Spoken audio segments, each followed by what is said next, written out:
Dunia ini bukanlah rumahku. Semua yang ada hanya sementara.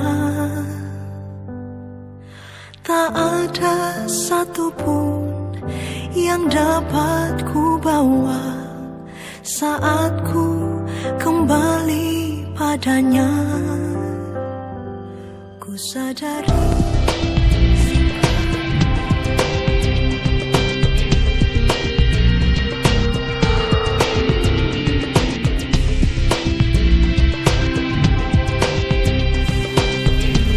jangan takut mati. Jangan takut mati.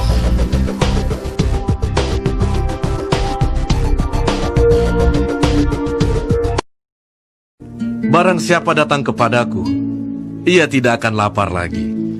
Dan barang siapa percaya kepadaku, ia tidak akan haus lagi. Tetapi aku telah berkata kepadamu, sungguh pun kamu telah melihat aku, kamu tidak percaya. Semua yang diberikan Bapa kepadaku akan datang kepadaku. Dan barang siapa datang kepadaku, ia tidak akan kubuang. Sebab aku telah turun dari sorga, bukan untuk melakukan kehendakku, tetapi untuk melakukan kehendak Dia yang telah mengutus aku. Dan inilah kehendak Dia yang telah mengutus aku, yaitu supaya dari semua yang telah diberikannya kepadaku, jangan ada yang hilang, tetapi supaya kubangkitkan pada akhir zaman. Sebab inilah kehendak Bapa-Ku, yaitu supaya setiap orang yang melihat Anak dan yang percaya kepadanya beroleh hidup yang kekal, dan supaya Aku membangkitkannya pada akhir zaman. Jangan takut mati. Jangan takut mati.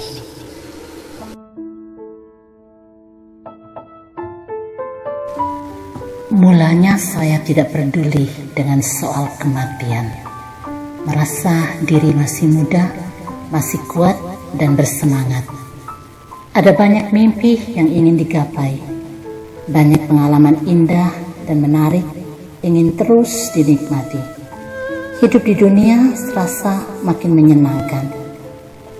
Kupikir kematian itu urusan mereka yang telah tua, mereka yang sudah tidak berdaya dan tidak kuat lagi.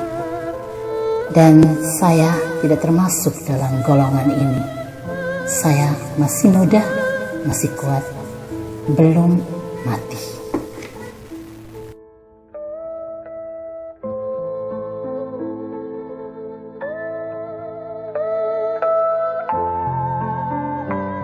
Ketika tubuh mulai terserang penyakit, mulanya tak seberapa, hanya appendix yang diselesaikan di meja operasi pertengahan tahun 1986. Begitu juga ketika tahun 1993 harus kembali ke ruang operasi untuk mengambil batu kecil yang ada di tengah ginjal kanan. Ini operasi besar katanya, tetapi tidak menakutkan. Lain halnya ketika menderita hipertiroid dan terlambat ditangani. Jantung saya ikut terganggu. Aktivitas sedikit saja sudah membuat tensi melambung naik atau jantung melemah. Kematian seorang teman yang juga sakit sepertiku membuat aku mulai takut dan membayangkan kematian.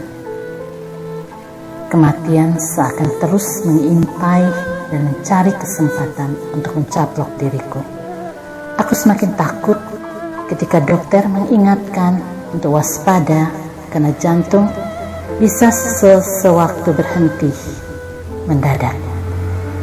Bayangan kematian sering datang dan aku mulai serius memikirkannya. Kondisi fisik saya terus menurun. Saya sudah tidak bisa melakukan banyak aktivitas. Saya mulai bertanya, untuk apa saya hidup? Apa gunanya hidup seperti ini? Saya merasa tidak berguna, tidak berarti. Syukurlah saya tetap diberi kesempatan untuk bergaul kekal pada November 1998 dan bisa menyelesaikan studi. Tetapi saya tidak bisa menjalani hidup secara normal. Saya seperti sebuah bejana tanah liat yang sangat-sangat rapuh dan harus dijaga dengan hati-hati agar tidak pecah. Mei tahun 2000, saya mengambil keputusan penting untuk hidupku, yaitu menjalani operasi struma basedow. Dokter bilang operasi kemungkinan berhasil 50%. Ini berarti operasi gagal 50%. Kematian seakan makin dekat. Saya menjadi takut, gelisah, dan tertekan. Kondisi saya semakin memburuk. Konsentrasi saya lebih pada 50% gagal dan bukan sebaliknya pada yang berhasil. Ini membuat saya berpikir macam-macam dan ketakutan sendiri. Waktu habis dengan rasa dan pikiran sendiri. Saya lupa untuk datang kepada sumber hidup. Saya benar-benar lupa Tuhan. Ironis, saya pikir kematian tanpa memikirkan Tuhan. Bukankah kematian berarti kembali ke rumah Tuhan? Begitulah waktu itu. Saya sadar kalau relasi yang kurang dekat, akrab dengan Tuhan, dengan Bapa Surgawi, akan membuat orang ketakutan. Saya takut. Waktu akan dihantar ke ruang operasi, itulah saya mulai sadar akan adanya Tuhan. Ini ketika seorang imam datang mendoakan dan memberkati saya. Kasih Allah terasa begitu kuat dan memberi ketenangan untuk menjalani operasi. Saya mulai lebih pasrah menghadapi 50% gagal dan penuh harap dan percaya pada keberhasilan operasi 50% itu. Waktu itu, diam-diam saya mohon agar saya sembuh. Operasi 4 jam berjalan agak alot. Kondisi saya lemah dan harus dibawa ke ruang perawatan intensif atau ICU sesudah operasi. Mungkin nampaknya kondisi fisik saya sangat rapuh, lemah, dan tak berdaya. Namun tak ada yang tahu kalau sebuah hidup yang penuh semangat sedang terlahir baru. Saya terharu ketika terjaga dan masih hidup. Hidup sesudah operasi inilah yang kusebut bonus dari Allah, atau kesempatan kedua untuk hidup. Saya baru sungguh mengerti apa artinya hidup itu anugerah. Sungguh, tak ada seorang pun bisa memberikan nafas hidup itu kecuali Tuhan.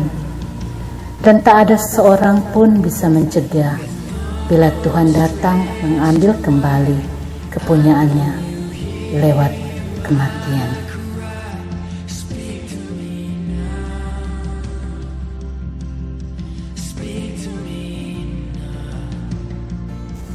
Setahun setelah operasi, penyakit saya sempat kumat kembali dan harus menjalani terapi dengan radioaktif di Australia dan bisa mengatasi masalah semula, tetapi menimbulkan masalah baru. Kalau dulu saya hipertiroid, kini saya kehilangan hormon tiroid dan menderita hipotiroid. Jantung masih cenderung lemah, namun semangat hidup membuatnya tetap berdetak.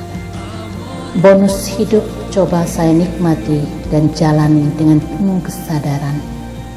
Tablet yang harus saya minum seumur hidup sejak 2001 menyadarkan saya bahwa di jalan ini saya butuh orang lain. Saya butuh Tuhan di hidupku. Kematian yang sering terasa begitu dekat, atau sering saya katakan tipis batas antara hidup dan mati, membuat saya belajar untuk menerimanya. Menolak dan takut pada kematian membuat saya tersiksa dan tidak bisa menjalani dan mengisi hidup ini. Saya tidak ingin mati sebelum meninggal.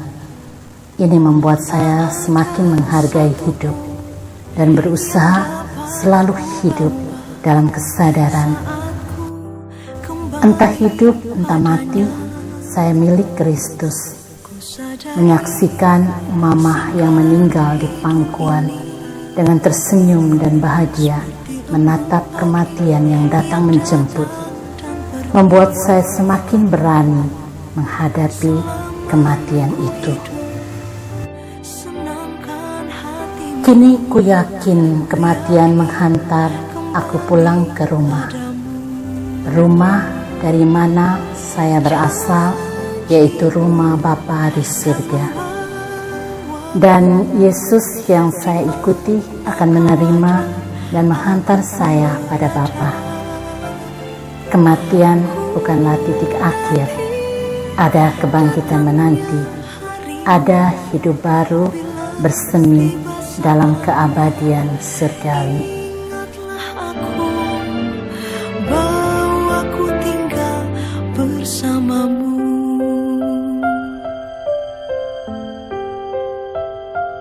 Ku sadari singkat hidup ini seperti embun pagi yang datang dan pergi. Selama ku hidup, senangkan hatimu. Ku yakin kembali padamu. Janjimu kan membawaku di mana kau ada, aku pun berada. Ku nanti datangnya harimu, bila tiba saatnya, ingatlah aku bahwa ku tinggal bersamamu.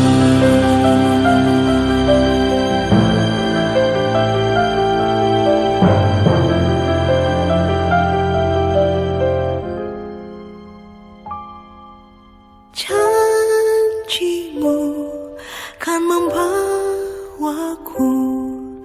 di mana kau ada, aku pun berada. Ku nanti datangnya harimu, bila tiba saatnya, ingatlah aku bahwa ku tinggal bersamamu. Bila tiba saatnya, ingatlah aku bahwa ku tinggal bersamamu.